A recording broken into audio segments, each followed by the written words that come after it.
Hello friends, एक बार फिर आपका स्वागत है हमारे चैनल करियर पॉइंट एजुकेशन में। हमारा आज का टॉपिक है MCQ based on CPU scheduling. इसके पहले हमारा एक चैप्टर आया था, सीपीयू शेड्यूलिंग की क्लास हुई थी, जिसमें हमने बताया था कि सीपीयू शेड्यूलिंग होता क्या है, उसकी नीड क्यों हुई, और साथ ही साथ बताया कि उसके कौन कौन से एल्गोरिथम्स हम यूज़ करते हैं। क्लियर बात? तो आज बताएंगे सीपीयू शेड्यूलिंग के कुछ क्वेश्चंस। आगे बढ़े इसके पहले अगर आपने मेरा चैनल सब्सक्राइब नहीं किया तो चैनल को सब्सक्राइब कीजिए, वीडियोस को लाइक कीजिए और बेल आइकन क्लिक कीजिए ताकि आगे आने वाली वीडियो की अपडेट आपको मिलती रहे।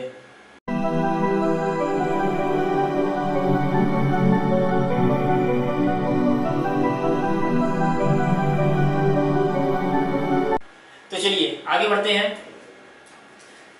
हम एमसीक्यू की तरफ बढ़े उसके पहले हम थोड़ा बता दें कि आईटीआई ट्रेनिंग ऑफिसर की जो सिलेबस है उसमें हम कौन कौन से चैप्टर कवर कर चुके हैं। तो हमने इसके पहले बताया था आपको कंप्यूटर का बेसिक इंट्रोडक्शन बताया था हमने। उसमें बताया कि सब ब्लॉक डायग्राम क्या होते हैं, कौन कौन से कंपोनेंट्स यूज किए जाते हैं, सीपीयू क्या होता है, इनपुट डिवाइसेस, आउटपुट डिवाइसेस, साथ ही साथ उसके स्टोरेज डिवाइसेस क्या होते हैं, उनके फंक्शंस बताए थे, और मदरबोर्ड, प्रोसेसर और कंपोनेंट के बारे में हमने बात किया। क्लियर? तो हमारा पहला टॉपिक हो चुका है, उसके हमने क्वेश्चन कराए हुए हैं, आप उससे क्वेश्चन सॉल्व कीजिएगा। बहुत छोटे क्वेश्चन होते हैं, वैसे ज़्यादा क्वेश्चन इस चैप्टर से आते नहीं है क्योंकि बहुत बेसिक होता है। ये हमारे जनरल कंप्यूटर की जो जनरल क्वेश्चन आएंगे उसमें काउंट हो जाएगा। अब बात करते हैं विंडोज ऑपरेटिंग सिस्टम की। तो हमारा इसके पहले एक वीडियो और आ चुका है operating system and it's type का, उसका हमने आपको प्रॉपर डिस्क्रिप्शन बॉक्स में लिंक दिया था पहले वीडियो में, है ना, और उसके टाइप्स भी बताए हमने उसी में। अभी पिछली क्लास हमारी ऑपरेटिंग सिस्टम की थी क्योंकि सीपीयू शेड्यूलिंग जो होता है वो ऑपरेटिंग सिस्टम का ही एक पार्ट है। क्लियर है बात? तो उसको हमने बताया था। अब आज हम बताएंगे आपको उसके एमसीक्यूज। ठीक, ये दो चैप्टर हमारे जो चल रहे हैं, ये हो चुका है, ये चल रहा है अभी। क्लियर? फिर इसके बाद में आएगा क्या, सॉफ्टवेयर इंस्टॉलेशन। बूटिंग क्या होती है, मैंने पिछली क्लास में बताया था कि बूटिंग भी क्या होती है, वो बायोस के बारे में पूरे डिस्क्राइब किया था। सॉफ्टवेयर एंटीवायरस बताया था कि एंटीवायरस क्या होते हैं, सॉफ्टवेयर क्या होते हैं, सॉफ्टवेयर कितने टाइप्स के होते हैं। क्लियर है बात? और डॉस, कमांड लाइन इंटरफेस और लाइनक्स के बारे में भी मैं बताऊंगा। इसके पहले एक वीडियो हमारा और आ चुका है, डॉस में जो इंटरनल और एक्सटर्नल कमांड्स होती हैं उसको आप लोग प्लीज देखिएगा, वहां से बहुत सारी चीजें क्लियर हो जाएंगी। यहाँ पे मैं आपको प्रैक्टिकल करके दिखाऊंगा कि किस प्रकार से डॉस कमांड को चलाते हैं। क्लियर? चलिए, तो हमारा आज का पहला क्वेश्चन है, CPU scheduling is the basis of. CPU scheduling का बेसिस क्या है, किस पर आधारित है CPU scheduling? Multi processor system, multi programming operating system, larger memory size system और नन ऑफ द अबव या मेंशन्ड। तो हमने पिछली क्लास में ही बताया था, जब आपको सीपीयू शेड्यूलिंग बता रहा था तो उस टाइम में थोड़ा रिकॉल करा देते हैं आपको। बताया था कि सीपीयू शेड्यूलिंग जो होता है वह मल्टी प्रोसेसिंग पर बेस्ड है। हमने बताया कि हमारे ऑपरेटिंग सिस्टम होते हैं क्या, एक मल्टी प्रोसेसिंग ऑपरेटिंग सिस्टम भी होता है, मतलब एक ही साथ साइमल्टेनियसली कई जॉब्स हमारे क्या होते हैं, एग्जीक्यूट होते हैं। तो वहां पर क्या होता है, सीपीयू तो काम करने वाला एक ही है, लेकिन हमारे कई जॉब एक साथ कैसे चलेंगे, वहां पे हमको क्या करना पड़ेगा, सीपीयू शेड्यूलिंग करना पड़ेगा। तो वही हमारा क्वेश्चन है, सीपीयू शेड्यूलिंग का मेन पर्पस किस सिस्टम पर बेस्ड है, तो उसका आंसर क्या होगा, मल्टी प्रोग्रामिंग ऑपरेटिंग सिस्टम पर बेस्ड है। क्लियर है बात? चलिए नेक्स्ट क्वेश्चन। नेक्स्ट क्वेश्चन है, व्हाट इज शेड्यूलिंग। शेड्यूलिंग क्या होता है? What is scheduling? Align a job to use the processor, making proper use of processor, all the mentioned और नन ऑफ द मेंशन्ड। मतलब क्या कि जो हमारा शेड्यूलिंग है वह क्यों किया गया, align a job to use the processor, processor को जॉब अलाउ करने के लिए, एलोकेट करने के लिए, या उसका प्रोसेसर का प्रॉपर यूज करने के लिए। तो हमने ये बताया था कि सबसे पहले शेड्यूलिंग जो वर्ड होता है वो शेड्यूल करना है, मतलब क्या, सीपीयू को अलाउ करना किसी पर्टिकुलर जॉब को एग्जीक्यूट करने के लिए। तो इसका हमारा आंसर क्या होगा, allowing a job to use the processor. Clear है बात, शेड्यूलिंग और CPU scheduling. Third question is, in the following cases non preemptive scheduling occurs. हमने ये भी बताया था शेड्यूलिंग कितने प्रकार के, प्रिमिटिव शेड्यूलिंग और नॉन प्रिमिटिव शेड्यूलिंग। आप रिकॉल कीजिए थोड़ा मेरी क्लास को कि प्रिमिटिव शेड्यूलिंग में हमने बताया था कि जब हम किसी भी प्रोसेस को एग्जीक्यूट कर रहे हैं, किसी प्रोसेस को एग्जीक्यूट कर रहे हैं और अगर उस प्रोसेस को होल्ड करके किसी दूसरी प्रोसेस को अगर एग्जीक्यूट कराना है, किसी दूसरी प्रोसेस को एग्जीक्यूट कराना है, तो हम क्या करेंगे, उसके लिए प्रिमिटिव शेड्यूलिंग का यूज करेंगे। किसका? मतलब यहाँ पे क्या हम बोल सकते थे कि सीपीयू को हम रिमूव कर सकते हैं, सीपीयू को रिमूव कर सकते हैं। तो यही पूछ रहा है कि नॉन प्रीएम्प्टिव शेड्यूलिंग में कौन सी कंडीशन आएगी। तो अब जब हम सीपीयू को रिमूव कर देंगे, किसी भी कोई भी जॉब हमारी एग्जीक्यूट हो रही है, मान लीजिए जॉब ए एग्जीक्यूट हो रही है और अगर हमको जॉब बी को एग्जीक्यूट करवाना है तो क्या करेंगे, हम सीपीयू को जॉब ए से रिमूव करेंगे और जॉब बी को सीपीयू अलॉट कर देंगे, जॉब बी को सीपीयू अलॉट हो जाएगा। तो जॉब ए जो है वह रनिंग स्टेट से किस स्टेट में आ जाएगी, वेटिंग स्टेट में आ जाएगी। मतलब जो हमारी जॉब ए रनिंग स्टेट में थी वो कहाँ पे पहुंच जाएगी, वेटिंग स्टेट में, और रनिंग स्टेट में कौन सी आ जाएगी, जॉब बी आ जाएगी। तो इसका ऑप्शन क्या दे रखे हैं, when a process switches from the running state to ready state. हमने क्या बताया, रनिंग स्टेट से कहाँ जाएगी, वेटिंग स्टेट में। When a process goes from the running state to the waiting state, तो करेक्ट आंसर क्या होगा, running state to waiting state. मतलब जब हम प्रिमिटिव शेड्यूलिंग करेंगे वहां पे सीपीयू को एक जॉब से एग्जिट कराकर दूसरे जॉब को सीपीयू अलॉट करेंगे।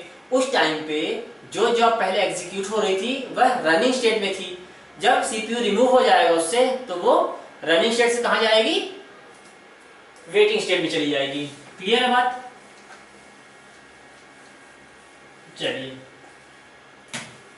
Next question is scheduling is done so as to, scheduling is done so as to. हमने बताया था इसके पहले कि सीपीयू शेड्यूलिंग किया क्यों जाता है, सीपीयू शेड्यूलिंग का पर्पस क्या था, इंक्रीज सीपीयू यूटिलाइजेशन। हमने बताया कि अगर एक जॉब एग्जीक्यूट हो रही है तो बाकी हमारी जॉब क्या होगी, वेट करेंगी। क्लियर। और जब हमारी एक जॉब एग्जीक्यूट हो गई, जब वो अपना इनपुट आउटपुट ऑपरेशन परफॉर्म कर रही होगी, तब हमारा सीपीयू क्या होगा, उस टाइम पे आइडल हो जाएगा। मतलब हमारा क्या, उसका जो यूटिलाइजेशन होगा वो क्या हो जाएगा, कम हो जाएगा। तो हमको सीपीयू के यूटिलाइजेशन को बढ़ाने के लिए ही सीपीयू शेड्यूलिंग की नीड हुई।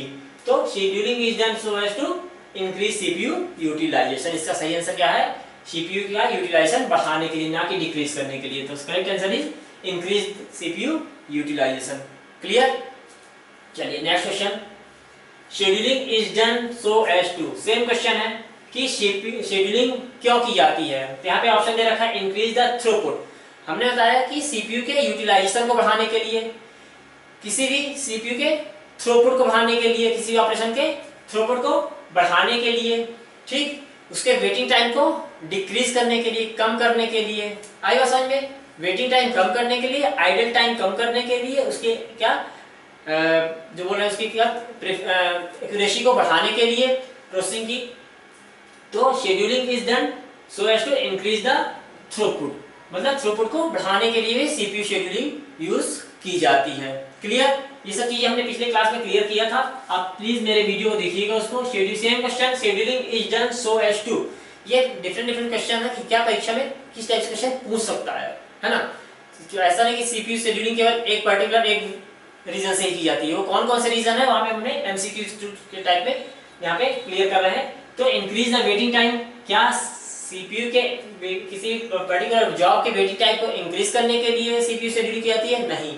हमने अभी बताया कि सीपीयू के किसी भी जॉब के वेटिंग टाइम को कम करने के लिए किया जाता है। तो keep the waiting time the same रखने के लिए नहीं, decrease the waiting time, yes, CPU किसी भी जॉब के वेटिंग टाइम को डिक्रीज करने के लिए क्या किया जाता है, सीपीयू शेड्यूलिंग का यूज किया जाता है। क्लियर। तो कौन कौन सी चीजें क्लियर हुई कि सीपीयू शेड्यूलिंग क्या किया जाता है, सीपीयू के यूटिलाइजेशन को बढ़ाने के लिए, उसके आइडल टाइम को कम करने के लिए, थ्रूपुट को इंक्रीज करने के लिए, वेटिंग टाइम को कम करने के लिए यूज किया जाता है।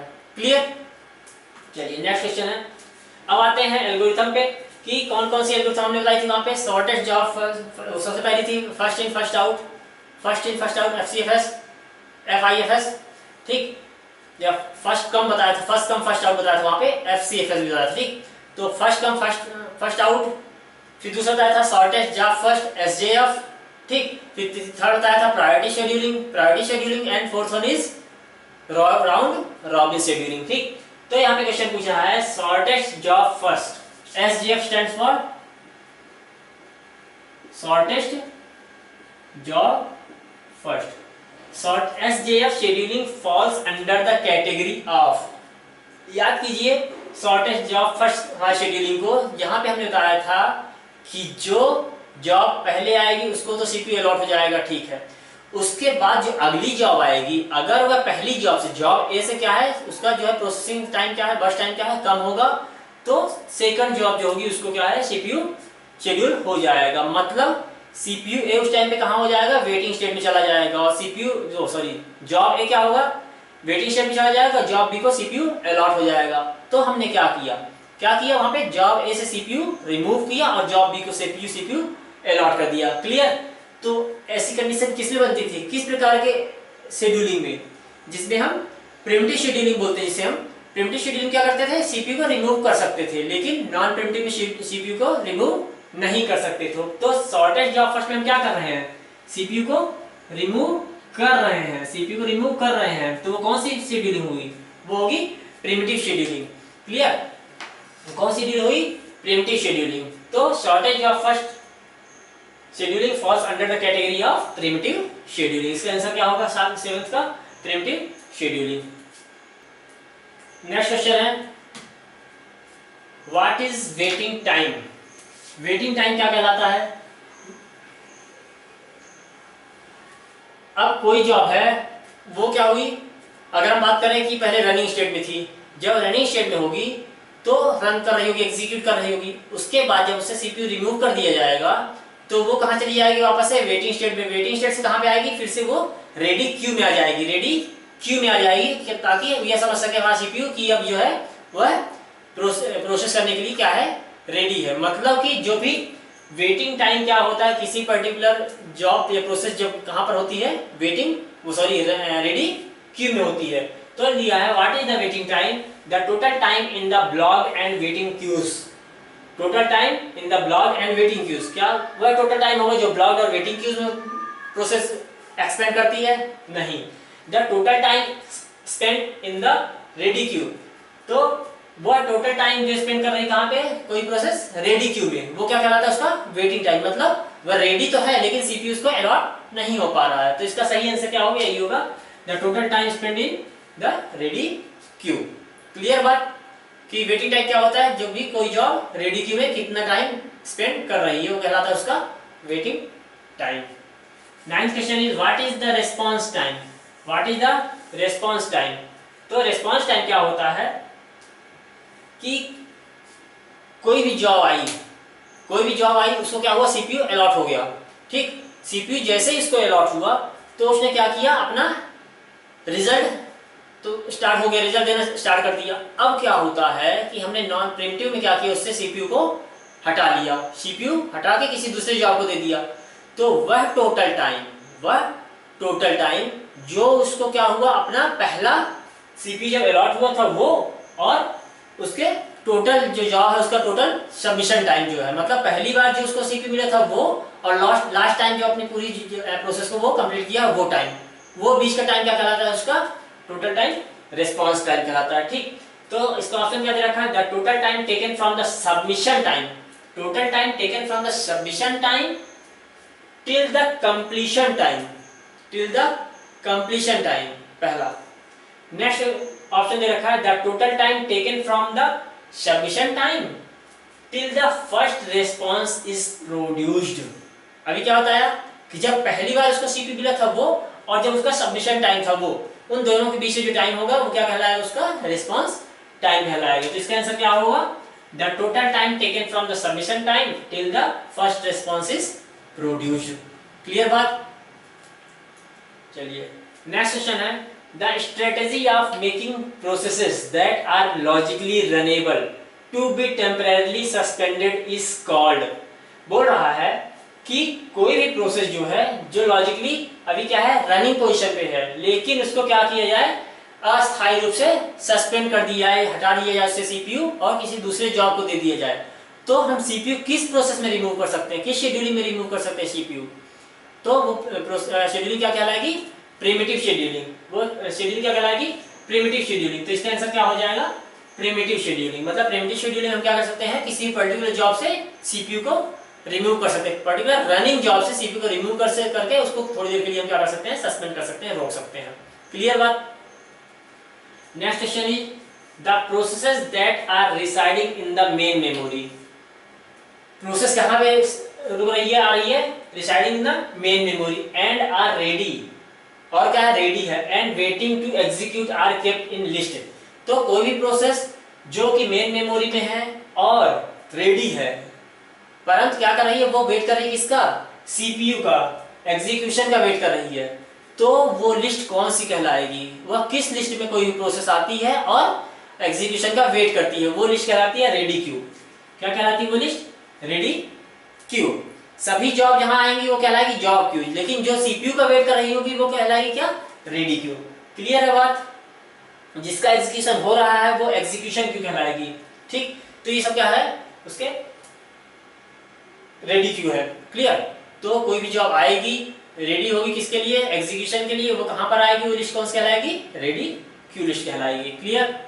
Next question is the interval from the time of arrival, the interval from the time of arrival of a process to the time of completion. Arrival time और कंप्लीशन टाइम के बीच का जो डिफरेंस होगा वो कौन सा टाइम कहलाएगा। याद कीजिए हमारी पिछली क्लास सीपीयू शेड्यूलिंग वाली, उसमें हमने कुछ बताए थे कीवर्ड्स, जहाँ पे burst time, waiting time, arrival time, turn around time, throughput time सब बताया था हमने। तो the interval from the time of arrival of process to the time of completion is termed as, उसको क्या बोलते थे, उसको बोलते थे हम टर्न अराउंड टाइम, उसको बोलते थे टर्न अराउंड टाइम। क्लियर बात, उसको आप क्लास देखिएगा, मेरा लेक्चर देखिएगा, उसमें बातें क्लियर हो जाएंगी। What is FIFO algorithm. FIFO, FIFO stands for first in first out. जो पहले आएगी पहले सीपीयू को अलॉट करेगी, एलोकेट होगा सीपीयू और पहले ही वो एग्जिट हो जाएगी। तो first executes the job that comes in last in the queue. No, first executes of the job that comes in first in the queue. वो जॉब पहले एग्जीक्यूशन होगा जो क्यू में पहले आएगी। करेक्ट आंसर इज बी, 13 का B. Clear.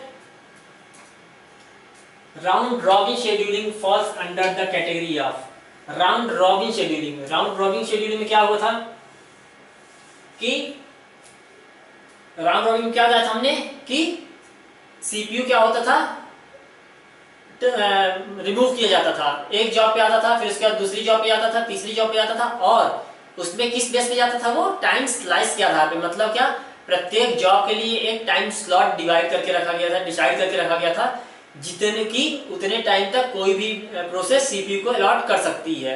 उसके बाद वो ऑटोमेटिकली नेक्स्ट जॉब पे क्या हो जाएगा, सीपीयू स्विच कर जाएगा। क्लियर। अब जब सीपीयू स्विच हो रहा है मतलब सीपीयू रिमूव हो रहा है, रिमूव किस में होता है, प्रिमिटिव में होता है। ठीक, किस में होता है, प्रिमिटिव में होता है। सीपीयू को हम रिमूव कर सकते हैं प्रिमिटिव शेड्यूलिंग में। तो round robin scheduling is a type of या falls under the category of primitive scheduling. Clear. Next question is the round robin scheduling algorithm in a time shared system. With round robin scheduling algorithm in a time shared system using very large time slices. हमने क्या बताया अभी, round robin क्या करते थे अपन, time slice का use करते थे, लेकिन वो लॉन्गेस्ट टाइम होता था। क्लियर, एक ही ध्यान रखिएगा, वो कौन सा टाइम होता था, लॉन्गेस्ट टाइम होता था। तो यहाँ पे ऑप्शन दे रखा है using very large time slices converts it into first come first out या फर्स्ट कम फर्स्ट सब शेड्यूलिंग एल्गोरिथम। कि उसमें ये होता था कि जो पहले जॉब आती थी उसको पहले सीपीयू अलॉट हो जाता था, लेकिन वो टाइम स्लाइस के अकॉर्डिंग ही सीपीयू को एलोकेट कर सकती थी, होल्ड करके रख सकती थी। उसके बाद ऑटोमेटिकली क्या होता था, सीपीयू हमारा स्विच कर जाएगा नेक्स्ट जॉब पर। क्लियर। तो इसका पहला ही सही आंसर है, using very large time slices converts it into the first come first serve scheduling algorithm. Clear बात। 15। Next question is which of the following statements are true. इसमें से कौन सा स्टेटमेंट सही है। Shortest remaining time first scheduling में cause starvation. Shortest remaining time first scheduling में cause starvation. Starvation का मतलब क्या होता है, हिंदी मीनिंग क्या होती है इसकी, भूखमरी। क्या होता है, भूखमरी। स्टारवेशन का मतलब यह होता है कि जिस टाइम पर एक से सीपीयू क्या करेगा, सीपीयू को एक प्रोसेस जो होगी वो सीपीयू को अलॉट करके रखेगा, एलोकेट करके रखेगा, होल्ड करके रखेगा। उस टाइम पे बाकी में क्या होगा, सीपीयू को अलॉट करने की अब पाने के लिए क्या करेंगे, उसको वेट करेंगे। क्लियर? तो वो कंडीशन क्या कहलाती है, जब सीपीयू एक को अलॉट हो रहा होता, एक अलॉट होता है और बाकी सब वेट कर रहे थे, वो कंडीशन कहलाती है स्टारवेशन की कंडीशन कहलाती है। ठीक, तो shortest remaining time first scheduling में कॉज स्टारवेशन। क्लियर? यस, वो क्या कहलाती है, स्टारवेशन की कंडीशन को जनरेट करती है, कौन सी, शॉर्टेस्ट रिमेनिंग टाइम फर्स्ट। क्यों? क्योंकि जिसमें शॉर्टेस्ट टाइम बचा होगा उसको जो सीपीयू पहले अलॉट हो जाएगा, बाकी सीपीयू बाकी जो जॉब होगी वो सीपीयू का वेट कर रही होगी। क्लियर बात? तो ये तो सही है। नेक्स्ट है प्रिमिटिव शेड्यूलिंग में cause starvation. Primitive scheduling same अगर एक को सीपीयू अलॉट हो गया, कोई उसके बाद शॉर्टेस्ट जॉब आई तो उससे सीपीयू हटके शॉर्टेस्ट जॉब वाली प्रोसेस पे चला जाएगा। तो ये क्या कंडीशन क्या हो रही है, सीपीयू पहले से हटके दूसरे पे चला गया, मतलब वहां पे कंडीशन कौन सी बन रही है, प्रिमिटिव बन रही है। और प्रिमिटिव जहां बनती है वहां पे स्टारवेशन होता है। क्यों? क्योंकि एक एग्जीक्यूशन होगा तो दूसरा क्या कर रहा होगा, उस टाइम पे वेट कर रहा होगा, तो स्टारवेशन कंडीशन बनेगी। क्लियर? ये भी सही है। थर्ड क्वेश्चन है, थर्ड ऑप्शन है round robin is better than first come first serve in terms of response time. Response time के टर्म्स में जो राउंड रॉबिन है वो बेटर है। तो हाँ, हमने बताया था कि फर्स्ट कम फर्स्ट सर्व में सबसे ज्यादा वेटिंग टाइम या रिस्पॉन्स टाइम लगता है। ठीक, जैसे जैसे आगे बढ़ेंगे हम सीपीयू शेड्यूल करेंगे, सीपीयू को स्विच करेंगे, प्रिमिटिव की ओर आएंगे। ये क्या था हमारा फर्स्ट सर्व क्या था, नॉन प्रिमिटिव था, मतलब एक बार जिसको अलॉट हो गया वो उसको होल्ड करके रखेंगे तब तक जब तक कि अपनी पूरी प्रोसेस को वो कंप्लीट ना कर ले। ठीक बात? तो ये भी सही है। तो कुल मिला के तीनों ऑप्शन सही है, तो इसका सही ऑप्शन होगा D, first second third all. Clear? चलते हैं नेक्स्ट क्वेश्चन की ओर। Which scheduling algorithm allocates the CPU first to the process that requests the CPU first? कि वो कौन सी एल्गोरिथम है जिसमें सीपीयू पहले अलॉट होता है, जो कि सीपीयू को पहले रिक्वेस्ट करती है। तो वो कौन सी प्रोसेस कहलाएगी, first come first serve. First come first serve, first in first serve कहलाएगी। First come first serve scheduling क्या कहलाएगी, जो कि पहले आएगी रेडी क्यू में और पहले ही वो रिक्वेस्ट कर देगी किसके लिए, सीपीयू के लिए। तो इसका सही आंसर पहला ही है, फर्स्ट कम फर्स्ट सर्व 17th का। नेक्स्ट क्वेश्चन है इन priority scheduling algorithm. Priority scheduling में क्या बताया था कि प्रत्येक जॉब की के साथ में उसका बर्स्ट टाइम और उसकी प्रायोरिटी दे के रखते हैं। ठीक, उसके अकॉर्डिंग हमारा जो है जॉब एग्जीक्यूट होता है। तो जिसकी हायर प्रायोरिटी होगी यानी रैंक 1 पे होगी वो पहले एग्जीक्यूट होगा, then second, then third, fourth and so on. Clear? CPU is allocated the process with highest priority. जिसकी हाईएस्ट प्रायोरिटी होगी वो सीपीयू पहले अलॉट करेगा। ठीक ना? तो ये सही है। CPU allocated the process with lowest priority, wrong. Equal priority process can not be scheduled. वहां पे याद कीजिए हमने बताया था कि अगर इक्वल प्रायोरिटी होती है तो वहां पर क्या होता है, इक्वल प्रायोरिटी वाली कंडीशन में फर्स्ट कम फर्स्ट सर्व लगता है। इक्वल प्रायोरिटी में फर्स्ट कम फर्स्ट सर्व लगता है, मतलब कि एग्जीक्यूट होगी लेकिन प्रायोरिटी जिसकी वो सॉरी जो फर्स्ट पहले आएगा उसको पहले मिलेगा और जो बाद में आएगा वो बाद में मिलेगा। तो ये भी गलत है और लास्ट भी गलत है। तो इसका सही आंसर होगा CPU is allocated to the process with highest priority. ठीक है? Next question, in priority scheduling algorithm when a process arrives at the ready queue its priority is compared with the priority of। Priority queue क्या होता है, जो job आती है ready queue में उसकी प्रायोरिटी किससे मैच की जाती है, किससे कंपेयर की जाती है, जो करंट में रनिंग प्रोसेस होती है।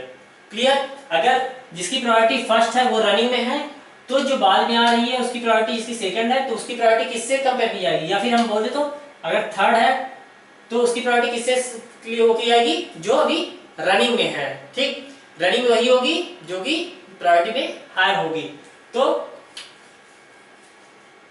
इसका सही आंसर क्या होगा, करेंटली रनिंग प्रोसेसेस। ठीक, तो उसकी क्या होगी, इसकी प्रोसेस किसकी होगी, करेंटली रनिंग प्रोसेस से उसकी प्रायोरिटी चेक की जाएगी। ठीक है? नेक्स्ट क्वेश्चन है Which algorithm is defined in time quantum? Time quantum के टर्म्स में किस एल्गोरिथम को डिफाइन किया जाता है, तो वो कौन सी है, round robin scheduling. Round robin scheduling में हमने बताया था कि टाइम क्वांटम के आधार पे सीपीयू अलॉट होता है और उतने टाइम तक सीपीयू को होल्ड कर सकता है जो उसका टाइम स्लाइस डिसाइड करके रखा गया। उसके बाद ऑटोमेटिकली वो क्या कर दिया, स्विच कर दिया जाएगा। क्लियर? तो टाइम्स क्वांटम के टर्म्स में किस एल्गोरिथम को डिफाइन करते हैं? राउंड रॉबिन शेड्यूलिंग एल्गोरिथम को। ठीक, नेक्स्ट क्वेश्चन है, a process is selected from the, कोई भी प्रोसेस जिसको सीपीयू अलॉट होना है वह कहां से सेलेक्ट होगी? वो होगी हमेशा रेडी क्यू से। वो हमेशा कहां से सेलेक्ट की जाएगी? रेडी क्यू सेलेक्ट की जाएगी।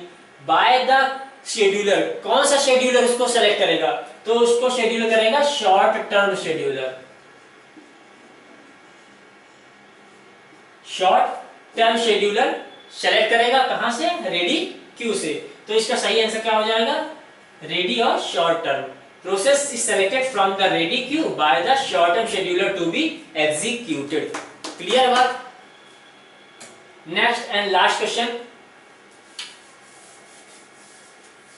if the quantum time of round robin algorithm is very large then it is equivalent to, अगर टाइम क्वांटम हम राउंड रॉबिन में बहुत ज्यादा कर दें तो वो किसकी तरह ट्रीट करेगा? वो ट्रीट करेगा फर्स्ट कम फर्स्ट सर्व के तरह।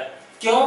क्योंकि अगर जॉब है, मान लिया प्रोसेस 1 है, P1 की हमारा टाइम कितना दे रखा है? 29 मिलीसेकंड। ठीक ना? P2 का दे रखा है 30 मिलीसेकंड, P3 का दे रखा है 15 मिलीसेकंड। क्लियर? और हमने जो टाइम स्लाइस दे दिया मान लीजिए 30 मिलीसेकंड। तो हो क्या रहा है यहाँ पे कि P1 आया, उसने 30 मिलीसेकंड तक सीपीयू को होल्ड करके रखा और 20 सेकंड तक होल्ड करेगा। क्यों? क्योंकि उसकी 20 सेकंड में प्रोसेस पूरी जाएगी, लेकिन उसके लिए टाइम कितना था? 30 मिलीसेकंड का। तो ये अपनी पूरी प्रोसेस को पूरा करके एग्जिट हो रही है। उसके बाद अगले का नंबर आ रहा है, इसने 30 सेकंड है, इसका 30 सेकंड पूरा वो अलॉट करेगा, उतनी देर तक सीपीयू को होल्ड करेगा, फिर ये भी अपनी प्रोसेस को पूरी करेगा, फिर एग्जिट होगा, फिर P3 का अलॉट होगा। मतलब क्या, यहाँ पे कौन सी शेड्यूलिंग दिख रही है हमको? यहाँ पे कहीं हमको राउंड रॉबिन टाइप की कोई कंडीशन बनती दिख नहीं रही है। कौन सी कंडीशन दिख रही है हमको? First come first serve condition दिख रही है। तो यहाँ पे अगर यही क्वेश्चन बोल रहा है कि अगर राउंड रॉबिन में किसी भी टाइम स्लाइस को बहुत ज्यादा कर दिया जाए तो किसकी तरह ट्रीट करेगा? वो first in first out algorithm की तरह ट्रीट करने लगेगा। क्लियर है बात? तो ये थी हमारी आज की क्लास। क्वेश्चंस जो हम परीक्षा में आ सकते हैं या क्वेश्चन इस प्रकार से परीक्षा में बन सकते हैं, तो प्लीज आप लोग इसको ध्यान से पढ़िएगा और इससे और भी एमसीक्यू निकालिएगा, आप उसे सॉल्व कीजिएगा। अगर कहीं भी एल्गोरिथम शेड्यूलिंग या फिर उसकी टर्म्स में कोई प्रॉब्लम आती है तो आप प्लीज कमेंट सेक्शन में कमेंट कीजिएगा। हम उसके लिए नई क्लास लेकर आएंगे, आपको हर डाउट को क्लियर करेंगे। प्लीज चैनल को सब्सक्राइब कीजिए, वीडियोस को लाइक कीजिए, बेल आइकन क्लिक कीजिए। Thank you.